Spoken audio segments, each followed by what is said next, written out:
Chapter 12, Compartmentalization Ability. This one is often the most shocking to the betrayed partner because it seems impossible. How could you act completely normal with me and still have an affair? The answer is compartmentalization. Some people have a very strong psychological ability to mentally separate parts of their life so they don't emotionally overlap. They are not constantly feeling guilt, conflict, or tension because in their mind the two realities are kept in different rooms. What compartmentalization really is. It's a defense mechanism where a person can hold contradictory behaviors, keep emotions separated, avoid feeling internal conflict, function normally in both worlds. They don't experience the full moral weight because they never allow the two realities to meet in their mind at the same time. When they are with their partner, they feel love. When they are with the affair person, they feel excitement, and they don't emotionally cross those streams. What this feels like internally. They often think, this has nothing to do with my partner. My relationship is still solid. This is separate. I'm not hurting anyone if they don't know. This is not coldness, it's mental separation. They genuinely don't sit around feeling like a bad person because they never let themselves think about both worlds at once. Why does this allow cheating to continue for long periods? Most people would be overwhelmed by guilt and anxiety, but strong compartmentalizers feel surprisingly calm. They can go to dinner with their partner, text the affair person later, sleep peacefully, act completely normal. Because psychologically, they've built walls between the two experiences. Real life scenario. Ethan and Laura, married 12 years. Ethan loves Laura deeply. They have a good marriage, kids, and a shared life. At work, he develops an emotional and later physical affair with a colleague. From the outside, nothing changes. He is attentive at home, affectionate, present with the kids, loving toward Laura. Laura would never suspect anything. What's happening in Ethan's mind? When he leaves work, he mentally closes the door on that part of his life. He doesn't sit at home thinking about the affair. He doesn't compare the two women. He doesn't feel like he's living a double life. To him, they are separate experiences, his internal logic. He tells himself, this is just something that exists in this part of my life. It doesn't change how I feel about my wife. I still love my wife. And he means it because when he is with Laura, he is fully in that emotional state. Why doesn't he stop? Because he never feels the full emotional conflict that would force him to. The guilt only hits in brief moments when the compartments accidentally touch, and then he quickly pushes it away. Why does this collapse when the affair is exposed? The moment Laura finds out, the compartments shatter. Now Ethan feels intense guilt, confusion, emotional overwhelm. I don't recognize myself. Because for the first time, both realities exist in the same mental space. And it's unbearable, the core psychological truth. Compartmentalizers don't cheat because they don't care. They cheat because they are very good at not thinking about the consequences while it's happening. They avoid integrating their actions into a single moral picture. Why is this preventable?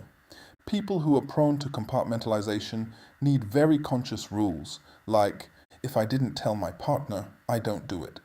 If I feel the need to hide it, I stop immediately. I don't allow private emotional worlds with others, because they cannot rely on guilt to stop them early. Their mind is too good at keeping things separate. Can you forgive someone who has cheated on you? And what is the likelihood they will do it again? Should a relationship end if someone cheats because the trust is broken? These are the questions almost everyone asks after infidelity.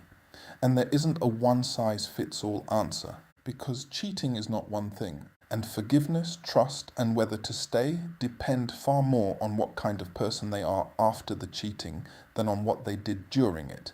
Let's take this calmly and clearly. Can you forgive someone who cheated? Yes, many people do. But forgiveness does not mean forgetting, excusing, trusting again quickly, staying in the relationship.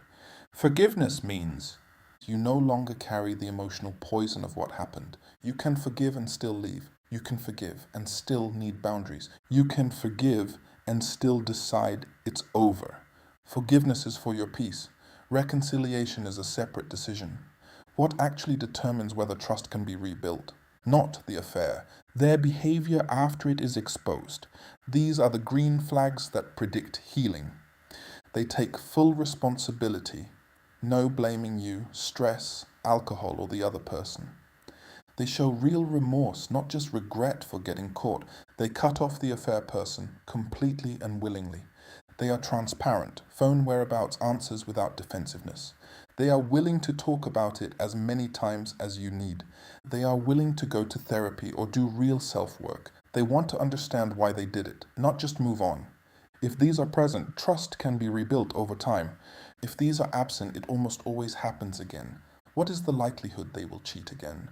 Research and clinical patterns show if the person does not do deep self-reflection or change, then high chance of repeat behavior. If the affair is minimized or justified, then very high chance. If they blame the relationship or you, very high chance.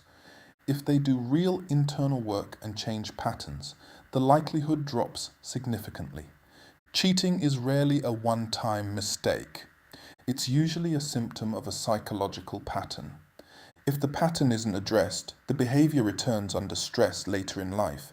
Should a relationship end if someone cheats? It depends on what kind of cheating and what kind of response.